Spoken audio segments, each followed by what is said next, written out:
Hey everybody, happy Sunday. Thank you all for coming. Big show today. All the top questions from the week from everybody here in the Patreon community. And let me see. Yeah, I assume it's working. We're going to talk about cycles. A lot of people are talking about cycles and where we are in the cycle and when to take profits, when to rotate. We'll talk about some of the ETF news and the impact on things like Solana. Will there be a Solana ETF? We'll talk about Helium Mobile. We'll talk about buying versus renting, T+1s, Pyth, hard batteries, hard assets, hedging, QuantumScape, so much more. The big one as well is buying versus renting. Interesting calculus there too. Thank you as well, everybody, for coming. Thank you to the mods in chat. Let's go. And none of this, of course, is financial advice. I'm just a guy on the internet. I'm trying my best. All the questions come from Patreon. And shout out to everybody there. This is brought to you by Caffeinated Beverages. Enjoy. And first question is from Lucky Dog BTC, Lucky Dog Bitcoin. For the people that are Bitcoin fundamentalists and use Bitcoin as a savings vehicle, how would you put insurance on Bitcoin at the end of the bull run to protect your downside when the price drops? I'm familiar with puts, but puts on crypto are way too expensive. Yes, they are. Insurance is way too expensive for everything, especially if you have real estate in Florida. Insurance is almost impossible to get. But we'll talk about that. Now, it's kind of too early. A lot of people are getting very anxious, which is the right way to be. Always plan ahead. But so many people are worried about where the market's going to go. Right now, Bitcoin should be above 69K, but it's not. It's at 68,800. It's 200 under where it's supposed to be. But forget about that. So the way we are thinking about how we plan for the exit, and I hope you'll all be here with me every step of the way, because I promise to be here with you every single day. Happy feet, thank you for coming too. But here, I like to do things in threes, you know that. So one thing we're kicking around right now is the ability to layer out a certain amount, hedging a certain amount, and keeping a certain amount. Now, what that basically means is there are many ways to structure yourself. Now, if the spot ETFs get options, we'll be able to hedge that way. We'll be able to hedge using DEXs. We'll be able to do things like synthetic shorts and a whole bunch of options. And we will go through them closer to the time. I don't want people to be in a position to buy this insurance right now. But one of the things we're thinking about is not only we have the methodologies, got the top and bottom indicator, we've got the Lilo model, we've got the spreadsheets that go along with those, and exactly how to get out, layer out, and leave the minimum amount exposed and maximize profit. And the calculus for this is actually quite complicated, but we are working on it. So the simple way, it is early yet. Yes, if you're buying straight puts on Bitcoin, on Bybit or something, it will cost you a fortune. So yes, there's got to be a clever way. And we are, trust me, since the beginning of this year, that's been my entire focus. We're heroes getting into the market. Now we've got to be heroes getting out. And I want to make sure we do that. So again, a lot of stuff is in the works. I can't address these questions right now till we have our models finalized and built. But trust me, the team is on that right now. And also, a lot of people think about, selling at the top. It's extremely difficult to do, especially with things like Bitcoin. When if you look at assets, the old adage people always say, Jeff Bezos didn't become one of the richest men in the world by selling Amazon and buying back in. No, he just held. And certain assets you just hold on to will determine if Bitcoin is one of those, how high it will run, if we get a blow off top, if the perpetual bid is coming in for the ETFs and sovereigns and Aladdin and pension funds. We'll talk about Aladdin as well later. So it's a lot to take into account, but we'll be prepared. And we'll be prepared also if we do layer out. The key is getting back on the train, not staying out of the trade too. So time in the market is very important. So watch for that. Now, and I hate giving a non-answer answer, but these are things that are very complex. But trust me, we will have the answer when we get closer. Next, alpha beta. The 4-year cycle has been in place since 2008 financial crisis. With the next stock and crypto downturn bear in 2026, isn't it best to layer out to fiat rather than faster horses? If crypto and tech stocks Inc., for example Tesla, are likely to go down in 2026, and the fiat set aside can then be used to invest in early 2027 at the bottom of the bear. That's from Alpha Beta. Now this is a ton of conversations this morning on Patreon regarding cycles and SAM rules and a whole bunch of stuff. There are recession indicators going off right now. There are all sorts of cycles in play, but I want to share one thing, which is a very important perspective. Actually, three things. First of all, this is Bitcoin versus Tesla pair chart, right? It's on the ATR model. Now, I want to show you how these puppies run counter to each other. So, for example, when you see the big run up in, say, 2017, 2018, it's good to be in Bitcoin. But then you got to be out December 2018.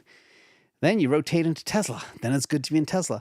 You make double the money again by being in Tesla. Then in early January 2019, you rotate out of Tesla back into Bitcoin. Then right before summer 2019, you rotate back into Tesla. Then, towards the end, Christmas 2020, you buy back into Bitcoin. Then you sell your Bitcoin and you go back into Tesla and you hold Tesla for 2 years. And then you can't make this up. And then, of course, during the bear, you get back into Bitcoin. And right now, we don't know how this is going to shape out. But it's pretty certain that maybe sometime in 2024, 2025, the rotation opportunity would be to go back into Tesla or an AI thing. Now, I took this chart and I overlaid the crypto bear markets just to show you, all right? Yes, there might be a crypto bear market, but that doesn't mean there's a disruption bear market as well. They are correlated, but not all the time. So here, the big red boxes are the bear markets for crypto. And again, Tesla smoked it during the Bitcoin bear market, not once, but twice. Could it do a third time? We'll see. We don't know what the future holds, but there's another thing in the mix here. Again, selling both, moving to cash, getting out of all assets is not good. There's always alpha to be made. And I don't want that to sound like Jim Cramer. That's kind of terrifying. But there's always an opportunity in the markets, whether going long, whether going short, whether scalping, swing trading, selling covered calls. There's always options to be had. But remember, mankind is on the verge of the biggest revolution ever. And the money that will be made from that is already being made. You look at the pick and shovel people, NVIDIA. Check their stock price out. That has outperformed Bitcoin over the last 10 years. Very few things have actually done that. So remember, the AI revolution is here. You don't want to be in cash when this thing kicks off in earnest across whatever the AI plays are. And you'll notice here as well, on the very right-hand side, I said Tesla AI. Two big things are happening right now. They're both technological disruptions. One is crypto, one is AI. Okay? Be in both. Remember this chart. Burn it into your mind. Never be in all cash for a long period of time. It's a loser's bet. Markets go up. And also remember, fiat money printing is going into high gear, including in the United States right now. They're going to be printing a lot of money next week. U.S. government will be buying its own bonds. Woohoo! It's good for us.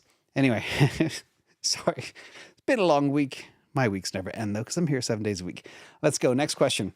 JCF. For us mere mortals, not options experts, but learning with Tesla at $174, would you recommend buying shares, leaps, or other to further pack our bags? NFA. Great question. All right, so let's break this down. Let's look at the chart and look at where we are going. So you can see here, again, from the ATR model, Tesla is about level 2.5. Long way to go to get back to all-time highs, which is 420. Again, it's been a crazy week. But also, a lot of people have EDS, Elon Derangement Syndrome. He is very much feared by every industry in the world. whether you are a media organization, whether you are an oil company, whether you are a telecom company, whether you are a TV station, where you are a legacy car maker or AI company or, social network company. Everybody hates you because you are disrupting stuff left, right, and center. And a lot of that has an impact on the stock price, as well as macroeconomic factors like high interest rates and concerns about the economy. So that's the first thing. Second, let's look at the options. If I was to buy an option, these would be what I would look at right now. I would go out. I always like to go out far. I'm thinking the furthest you can go out right now is 18th of December, 2026. I like to be in the money, at least half in the money, half time value. And that would place me around the $150 strike, and the options are $78. That is not cheap, considering the stock is, what is the stock right now? 178 as we were talking. So that's what I would look at first. Now, where do I expect Tesla to be in the year 2026? Easily $400. All right. And I know it sounds crazy, but they have so many tailwinds. The energy business alone is going to crush it. There will be robo-taxis on the roads. They have high margin vehicles that can turn on FSD, pure margin. The whole business is pivoting into a SaaS company. This is the option profitability, ROI. If we go to $399, you will see that in a second in a summary table. But you can choose your own price target, pinpointed here, based on that option strike that we showed before. Now, the simple conclusion when you do this, if you have a margin in your brokerage account, which means you can put half down, you can buy $100 stock with $50 down, and you can borrow the other 50. That's what I would recommend here. So buying the stock on margin, 50% down, you only outlay $89. If you have to buy the call option, you're outlaying $78. Payoff be $250 because you are buying a $150 strike. Price goes to 400, therefore it's 150 less 400, it's 250 payoff. If you own the stock, you basically have a $400 asset value. Again, there is an outlay, but the profit on buying the stock on margin is higher if the price goes to 400. Again, build your own table, build your own EVs, but right now the ROI would be higher on buying the stock on margin than buying the call option. Now, if the price goes higher, you get a higher return on the call option. Also, depending on the strike you buy and how much you outlay is also a big factor. And if you don't have a marginable account, it's better to buy the leap. So that's kind of the way, but you have to build your own spreadsheet. All the tools are out there. Plug in your numbers, plug in your expectation, and that'll tell you what to do. But you can see here it's pretty close. But rather than buy that option, I would probably buy the stock on margin. Now, next question is from Crypto Beach. Now that the ETH ETF is more or less approved, do you think it will open doors for SOL ETF too? And if that happens, what impact may we see on Solana's price? Super, super interesting. Thank you as well to the mods. K8, T&D Tesla, and Sean Donnelly for keeping us all safe from scammers. Let's talk about a couple of things. So that was all the talk last week. Last week was a revolutionary week in crypto from a government law perspective. I'm sure there's a better word for that. But this was one piece that came out from Crypto News, Solana ETF enthusiasts. Probably next, the ETH ETF approval hope, which would be Solana. And you've got Marty Party as well, looking at the GSOL Grayscale Trust is mooning pre-ETF approval. CSIP ID is already there, 38965D104, which is, again, fascinating. But the premium on GSOL has been nuts. This is from our model that calculates all the premiums for all the proxies. And you can see here, SOL price 162.97, GSOL 470. You only get 0.37 SOL per GSOL, but it costs nearly $500. So your premium is more north of 667%. But again, sometimes people don't do the math, they don't have the on-ramp, and they want a piece of SOL. And you can still make money on these things as long as you can time it right. But that's crazy. Now, we know what happens as well. When there is a proxy that's selling at a discount, like ETH was, like GBTC was, that goes to zero with approval of the ETF. But that's a separate conversation. Now, where I think we are, CNBC also is thinking this too. They are exploring the approval of a spot Solana ETF after Ethereum. And that could be the next big thing. But let's get into the legal grounds. Can the SEC deny a SOL ETF? The answer is no. They have no legal grounds anymore to deny it, especially after approving the Ethereum ETF. And they still do not classify ETH as a security. In fact, they don't say either way. Is it a commodity? Is it a security? Gary Gensler will not answer that question, despite being probed for it maybe 1,000 times in front of Congress. But as far as I'm concerned, there's no delta in between. Actually, there is one delta, which is super interesting. And if I was a lawmaker, I would look very carefully at decentralization, and that would be the Nakamoto coefficient. And you can see here, decentralization. Bitcoin has a Nakamoto coefficient of 8,300. Polkadot, 83. Interesting. Cardano, 35. Avalanche, 22. And Solana has 21. If we go down the list here, Ethereum now has a Nakamoto coefficient of 2 because of how they have concentrations in AWS and other places. That's how that's calculated. And by the way, we don't calculate it. We have an API to a firm that calculates it for us. All right. So if you question these numbers, you don't need to. They're correct. So if you are able to turn off AWS for Ethereum and whatever the second biggest provider is, that's it. You can control the network. That's how it's calculated. Anyway, enough of that. But that is an important factor.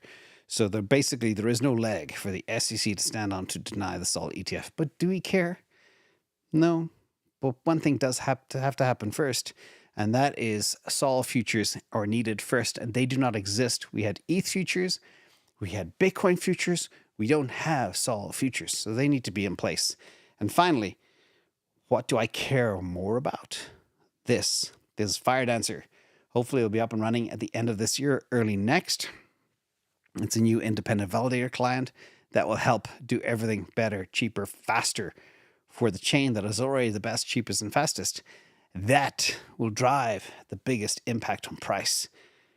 The ETF will be gravy, okay? That's the way I see it playing out. So hold tight, future's bright. And by the way, when we were talking about cycles, everybody's saying, oh, well, we get to the top of the market, 2024. But things like this happening will revolutionize crypto and blockchain technology and adoption. And when this does happen, that could extend the bull market deep into 2025. So always bear that in mind. We don't know how things are going to go until we get closer. Okay? When we get closer, we'll be able to tell, especially if there's things like a blow off top or something. But in the meantime, enjoy the sideways volatility. Next, and related to the Bitcoin ETF, and of course, down the line, the ETH ETF could be approved next month or 3 months from now. We're not sure. Well, it is approved, but when will it launch? We're not sure. 1 month, 3 months, somewhere in that time frame, they reckon. Now, this is a new piece of law as well from Hodlum or Foldum. With U.S. markets going T+1 settlement on May 28th, will that curtail some of the Bitcoin ETF gains? And the answer is yes. It definitely will. So there's a couple of good things. What it means, basically, for those that do not know, starting May 28th, U.S. markets will shift to T+1 settlement cycle. In the past, different firms, hedge funds, ETFs, etc., could settle on sometimes T+2. But when it's settled on T+1, it means a lot of good things for the space. Let me walk you through a couple of them. There'll be faster trading, with transactions settling quicker, and the trading of Bitcoin ETFs could become more efficient and faster. And that means, for me, less manipulation potential of markets and the Bitcoin price. Also, streamlining the process could make it more attractive to investors like me, because you're getting more of a true price for the asset, not something that's manipulated. But there are challenges. The market makers need to update their systems and processes to be able to pull this off and make this happen. But it's happening, and I think overall it's better for the system. Games will still be played, but not as badly or egregiously in the past. Next question is from EvoDZ. Is there any alpha in solid-state battery manufacturers like QuantumScape, where you think Tesla is going to take it all? JB Straubel could pull out something great, considering what he has done at Tesla. Very good point. So I have, first of all, this is non-chemistry advice. I am not a chemist, but let's dig into this. I have studied the different battery chemistries, and there are some issues with things like solid-state batteries. First of all, they are very high cost, which means they are expensive to produce, much more so than lithium-ion batteries. And this is due to the complex nature of solid-state batteries, which require around 5 to 10 times the amount of lithium needed for current lithium-ion batteries. Also, extensive use of lithium makes the manufacturing process even costlier. Also, apparently they suck at low temperatures, which brings about a lot of reduced performance. So that's a big nixer for many who live in a cold climate. And there's also a risk of a thing called dendrite formation. And I've never seen a dendrite formation, but I know it's something like a needle structure within a battery, which if it grows long enough, it can pierce to the other side of the electrolyte, which would short out the battery pack. I know it sounds weird, but apparently that's another risk of solid state. Also, there's a lot of internal resistance. Solid state batteries have internal resistance at solid electrolyte interfaces, and this can slow down fast charging and discharging process too. So they're bad for performance, bad for charging, and really hard to make. Tons of manufacturing challenges. And what else? Environmental concerns. Some people believe the extensive use of lithium and other materials in solid-state batteries will scare the environmentalists out there and can be a real headache if not managed properly. So if solid-state batteries could be built effectively and efficiently, and you have to, everything in life and everything that Tesla does, you should look at with this E-squared lens, which I grew up with. If you're spending time doing something, make sure you are effective and very efficient. And that's how you get a lot done in the world. Probably the most important thing I'll say today. But here, I call this E-squared strategy. Tesla don't use this term, but maybe one day they will. But they focus on maximizing effectiveness and efficiency in everything that they do, including battery technology. And they need batteries that they can build fast, scale fast, hold more energy, charge fast, deploy fast, perform in all conditions, and last 1 million miles, and produced at scale, blah, blah, blah. And the 4680, they are nearly at price parity with other manufacturers, but the quality of the 4680 is better than other manufacturers, and it'll last longer. But still, they're working on scaling it right now. And that has been a very tough challenge for the last 2 years, but they're getting real close to really nailing it. And they can make the equivalent of 10,000 Cybertruck worth of batteries, 4680s, a month right now, which is all they need to scale for the moment. And again, their whole vision as well, let's not forget, their pursuit is to move everything to sustainable transportation in the future. And therefore, batteries are a key component. And therefore, Tesla is on it. If there was a shot of doing this with solid state, they would have already done it. So I don't believe. Let's look at QuantumScape as well, the stock. If that was a stock-like question, do I see any opportunity? Nope. This is it on the ATR. This would qualify as a zombie because it's bumping off layer 0, way down off the all-time highs, which was north of 150, 160, and it's just been squandering. But what's going on? Well, blue is revenue, and there's no revenue, so it's a pre-revenue company, and they are burning a lot of cash, north of $100 million every quarter. And what's interesting about that too, if you look to the right-hand side, they're burning over 100 million a quarter, yet they're paying themselves 25 to 50 million a quarter in stock-based compensation. I don't like to see that stuff. Now, if the company is spinning off tons of profit, yeah, you can give people some SBC, but not losing money like this. So would I touch this stock? Not in a million years. Ta-da! Hope that helps. Next, and thank you for asking the question. Lucky Sol, I know you have a small bag of HNT. The product has gained 90,000 subscribers since its launch earlier this year. What is your take on the performance of the DePIN platform so far? And what impact do you foresee not only in short-term price action, but longer-term valuation of the network? Lucky Sol. Well, so when I test crypto, I dog food everything. I actually am one of those 90,000 customers. And I pay the $20 a month on a phone that never even is even turned on. But again, that's the price of dog fooding. Let's look at the data. And yes, the growth is correct. This is from Dune Analytics. And you can see Helium mobile subscribers have been up quite impressive growth since January 2024, up from 25,000 all the way to 90,000 plus within, a short window of time. I wouldn't even call that a year. Was that 5 months, 6 months? And the mobile tokens as well are used for paying things like phone bills and rewarding network contributors.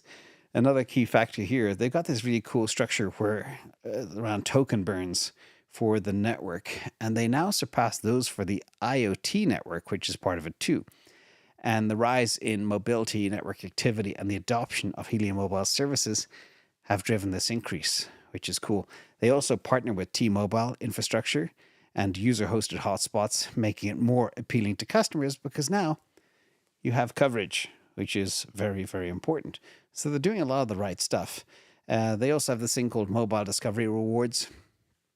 It's also outpaced new subscribers, and it's been accelerating as well. This enhanced the rewards mechanism, such as discovery mapping feature. It incentivizes users to share location data and expand the network. So all in all, it is a super interesting project, and everything is moving to the blockchain. I think it could, just thinking out loud, maybe one day there will be a big telco, maybe a T-Mobile, that would acquire them to roll stuff out. But let's look at the chart and let's look at some of my kind of deeper thoughts. This chart is still in a downtrend and there's no buy signal as yet. And this is much like much of the SOL alts right now. We had a bonkers beginning of the year and late last year, but since then, SOL has been weak and the SOL alts have been actually weaker. But that's just the nature of the game. Things happen in crypto in fits and starts. This is now, for much of this year, it was Bitcoin's time in the sun.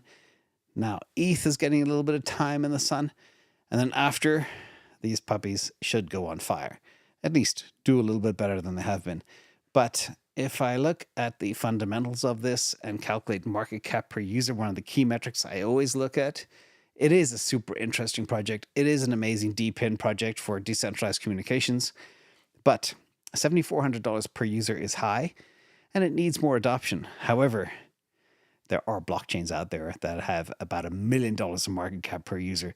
So $7,400 is kind of very reasonable. But again, more adoption. I do like to see this chart continue on, get to 100,000, get to 200,000, get to 500,000.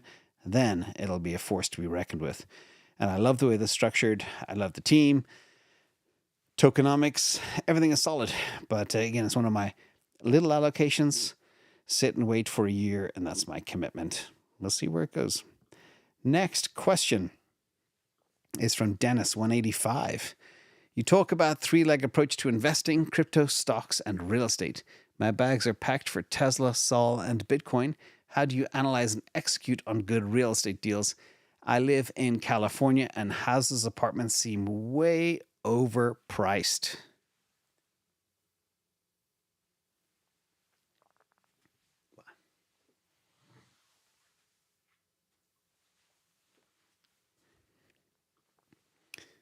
Brilliant question. Let's break this down. Let's look at California, renting versus buying in California. In LA, it's $3,163 more to buy. San Diego, $4,000. San Jose, nearly $6,400 more. And San Francisco, $6,300 more to buy. But how do you break this down? And I've been modeling real estate since the 90s. I'm going to share with you how I do it. And but first, why invest in real estate when maybe you can make more money on Bitcoin or on disruption or whatever. The point is, everybody needs a castle. You have to live somewhere, and wasting rent for an extended period of time is not a good idea, despite what that may say, because you do have things like you can put 10% down on a property, you can mortgage 90%, and you can write mortgage interest off. That is a little money glitch. I used to call it, no, don't get offended by this, but the ability to write off mortgage interest is middle-class welfare. You can't do this in many other countries in the world, so take advantage of it as well. You can also write off your property taxes too, which are important. But this is a key threshold where I want you to all remember, economists say you shouldn't spend more than 30% of your earnings on rent. Okay? Now, whether that's after-tax earnings or pre-tax, it depends. I've read same thing everywhere. If it's after-tax, it's very minimal. Pre-tax, depending on how you are. Now, the other advantage of real estate and owning real estate is houses appreciate. This is the dramatic price appreciation over the last 60 years of the average house in the United States. And again, you go back to 1960 and get a house for $10,000. That same house now is nearly $500,000. So that is big. And remember, sometimes when you live in a house, you don't realize how fast time goes. Like 3 years, 10 years can zip by. And they will always appreciate, unless, of course, you're in a place where there's a glut of housing and there's no economy, no jobs. You've seen places like Detroit, parts of Detroit where they literally give the houses away for free because there's overcapacity. And that can be a problem too. So make sure if you do buy, you do lay down roots. Make sure you have a solid economy and solid growth in population. You live close to things like feeders, universities, hospitals, schools. These are so important, as well as transportation to places where you can work, like downtowns and financial districts and factories and those types of things. So make sure you strategically position yourself, because if you don't, you can buy a piece of real estate and the price can be flat for 20 years. A friend of mine bought a place in North Carolina, far away from everything. He thought he was getting a great deal. No appreciation. None. Because they kept on building up closer to the downtown area. So again, be careful when you do that. Also, this is the model. Now, you can find this on Patreon. Just published it earlier today. So what I did here, and you can take this model, tweak it any way you want, but this has been my Bible for decades, and I keep making it better. What you can do here is you can plug in, it helps you do the math of buying versus renting. So I pulled an example of a house in Burlingame, one in Brisbane, one in San Francisco, one just outside of San Francisco. And these are exact houses, exact listings. I won't give the addresses, but the prices and the square footage and what you can get in rental income per month for each as well. So it's a super interesting calculus. Now for this, I assume you put 10% down. So if you're buying the house in Burlingame, it's 3.4 million. You got to put 340K down. Obviously, if you're putting 20% down, that's a lot more. It's a big chunk of change. I also calculate what you can get per month in rent, square footage, mortgage cost per month at 7%. And that is the approximate 30-year fixed mortgage right now. You might be able to get less rate on like a 5-year fixed or something. But again, just plugging in 30-year fixed, and you can change that. The actual 30-year fixed right now is 7.2%, not 7%. But anyway, just for this analysis, I put this in. I put in the local property taxes, 1.2%. Vacancies, property manager, I left that blank. But if you are doing a multi-unit, like 5 units, 10 units plus, you will need a property manager. The insurance. Now, historically, insurance used to be 0.25% of the property value. That has changed radically. Property insurance has gone through the roof. Homeowners insurance is nuts. You used to be able to insure these places for $2,500. Now it'll cost you $6,000 or $8,000. So I assumed low levels. Maintenance is about 1% of your property value per year. HOA, one of them does have HOA fees, which adds up. Watch for that. And then your fixed utilities like water, etc., they are in there too. And again, you can tailor this to your exact needs. And then the most important part is a couple of things here. You get a tax credit of mortgage interest that you pay. So if you are mortgaging the Burlingame house, Your mortgage cost per year is $244K. But if you're earning $500,000, you can write a large chunk of that off. And that has a credit. It's credit of about $73,000. Then you calculate your living cost per month. The Burlingame house would be $21,045, less the opportunity cost of maybe renting it for $6,500, and then savings from renting versus buying minus $8,400. If you look at this one, there is credit on the Brisbane house, $353, and also the Bradford house, $1,700. So this is what you need to do. Now, there is a life hack. Okay, this is important. This is how I got started in real estate. When I was younger, I had no money. I had a lot of overhead, and I couldn't justify buying a house for just myself. So I started with a duplex. I bought a 2-unit building. And the plan was, well, I'll be able to rent 1 unit out, and that will help me deal with the costs. So the very final column on the right-hand side is for a duplex. Again, it's a $1.8 million duplex in San Francisco. It's a fixer-upper. It doesn't have a lot of square feet. It's not in the best neighborhood, but you can still get $5,000 a month for one of the units, and that can help you defray the cost. So that can actually reduce, instead of you renting a unit like that for $5,000 a month, you absolutely reduce your overall costs, increase your tax write-offs, etc., etc. So again, take this model, play with it. You can do the same thing with a fourplex as well down the line. And that's how to get started in real estate. And always buy the shittiest building on the block. Okay? Always. And if it's a fixer-upper with rats and holes in the roof and rotten windows, they're the best. So, not real estate advice, by the way. Next question. Could you give us a Pyth update? Unlocks seem to have no effect as of 5/20/2024. Do we have buy signals from ATR? Let's look at a couple of models. Let's look at the ATR. It's still down. Trend is still down on the ATR. No buy signal yet. We had a buy signal back in mid-April, but then immediately flipped to a sell signal a week later. So no buy signal there. Let's check IDSS. Nothing since the sell signal on March 16th. That was the time to get out of Pyth, which actually was the top as well, because that's what this thing is designed to do. Now, there are a couple of things happening still. And a lot of people think, okay, the unlock hits, and then everything hits the market and the price tanks immediately, and then it recovers from there. That's not the way it works. It takes time. So first of all, shout out to Blue Dragon. This is his Dune chart. He's in the community. Pyth is still being unstaked, and very few are being restaked. The blue is the unstake. The pink is the restake, and you can see it is still being unlocked, ready to go. Nothing like the unlock that happened a week ago, but that's still happening.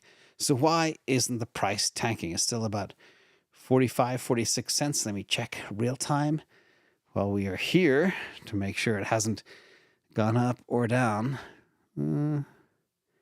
Pyth, where are you? 43 cents. So yeah, it has gone down. So it is weak. And the reason it will be weak is because this is what happens after huge unlocks, okay? And it may not be specific to Pyth, but it's typically what happens in crypto. So the people that make the huge unlocks, they're not going to just dump it all, okay? Because they're smart enough to know if they do, it will cause a significant and serious drop in the token's price. They can get more money if they gradually sell out. Let the market gradually absorb the increase in the supply over time. Gradual selling will also help maintain a more stable token price by not overwhelming the market with excess supply. And it allows for potentially taking advantage of future price increases. So imagine it did take a little spike up to, I think, 48 the other day. And then you know they sold into it. And that's why it's back at 43 right now. So they know what they're doing. They're clever. And the most important thing, it's very important as well, not to dump on retail, although it's very popular for tokens and crypto to do that. That's the whole game. But doing it gradually will preserve the token's value and project reputation by avoiding a drastic price decline. I am watching not only the charts very carefully, these charts, ATR and Confluence, but also this. When I see a lot of pink going back on board, that will help us identify we're close to a bottom. But remember, gradual selling, and it could take weeks or months for this to hit. So don't expect any price appreciation soon. Be in a faster horse. Not financial advice. Danger of unlocks. Now, penultimate question, and a big thank you all for coming. Let me see. Given the number of Q113F declared institutional investors in IBIT, has the Blackrock Aladdin system already started pushing Bitcoin? 5 miles high. Very clever question. So I covered, I think it was early 2023. I did a video on Aladdin, BlackRock's Aladdin, and how it would impact Bitcoin one day. This is basically what it is. It's a system that gives big institutional investors and wealth management platforms and companies like Apple that have billions in cash a tool, so they know exactly how to deploy their cash. So there's 240 companies like Google, Apple, Microsoft, Japanese government pension fund, State Street, Vanguard. They all use Aladdin to manage treasury funds. The question is, what'll happen when they flip the switch? Well, the question is, have they flipped the switch yet? The answer is no. No, not yet. But, and I know this because there's no direct mention of it. I would have heard about it if they did flick that switch. But all the 13F filings are natural. People getting into Bitcoin early before the halving during Q1. And the investment platform, although used by these institutions, it is not pushing Bitcoin investments yet, despite the 414 institutional holders that are out there. But yet is the key point. They will turn that puppy on. What that allocation is going to be, one of the most bizarre things for me about the 13F filings is how big some of the allocations were. We saw lots of 5.6%, 13%, 16% allocations to Bitcoin. Crazy high, which is crazy bullish. I was hoping for maybe a half of 1% to 1%. Now it looks like we could easily achieve 1.5% to 2.5% for many of these funds too, to help them soften the blow of fiat debasement, which Larry Fink preaches to the world as well. Next question. This is an interesting one. On a past life, he said, if you're going to dabble in meme coins, get out quick and put that money in a hard asset. So, make sure this is clear. I don't dabble in meme coins, but maybe I said if I did, it would be in, out. Use a chart. Buy it low, sell it high, get out. But unless there's really fundamentals behind a meme, it's hard for me to justify. I do like disruption.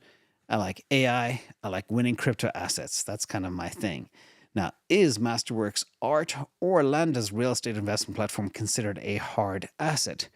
Most cannot afford direct purchase of $1 million art or rental property. This is from Commando Corey. And here, Commando, imagine you've got the camouflage stuff under your eyes and like Rambo. Anyway, hopefully that's you, because that's the way I imagine you. Thank you, Commander Corey. Let's talk about Masterworks first. And again, I have never bought Masterworks.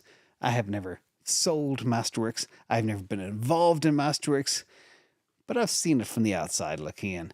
What it does is, art is a liquid asset, and a significant number of artworks go unsold at auctions, which means, well, that's a separate issue. We'll get to that in a second, but it does securitize artwork, kind of like almost tokenize them, allowing investors to buy a piece.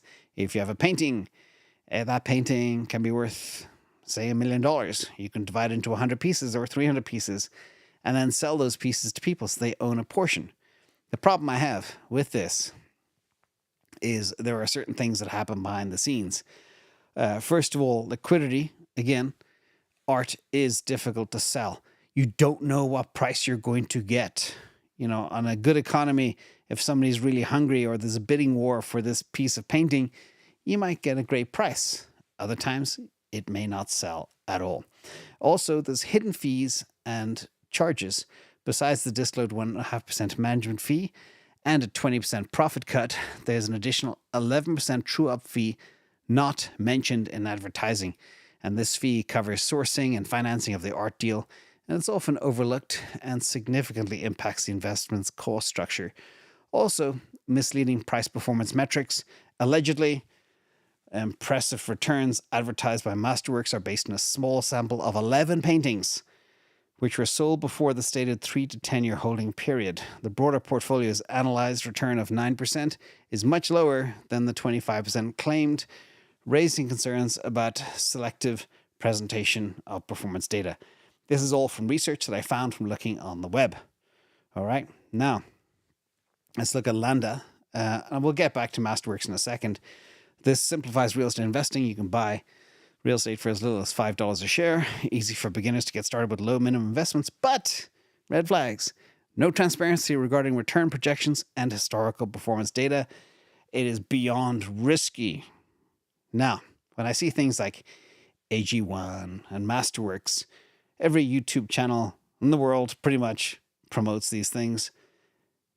And I always say, it's really simple. I've learned this all my life. If something is shilled hard, all right, it's most probably not a good investment or a scam.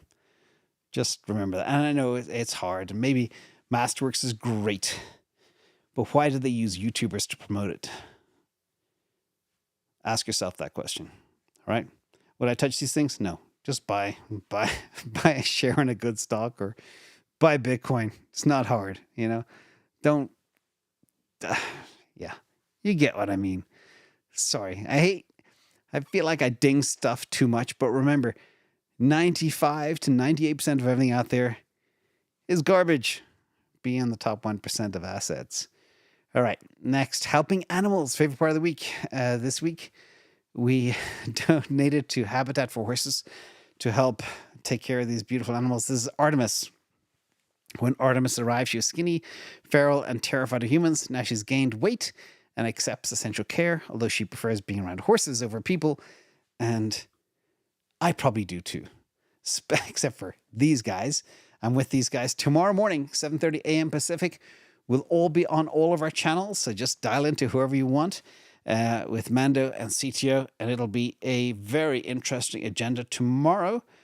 Hope you like the content. Thank you all for coming. I looks a bit like, I won't mention his name, the thumbs up guy. No matter who you mention, somebody will find him unpopular. Now I'm going to do some live questions. Thank you all for coming. It's Sunday. Oh, it's a holiday weekend. That's why there's very few here. But thank you to the hardcore for coming as well. Let me see. And the whole team of mods that are bringing everything in. Let me see.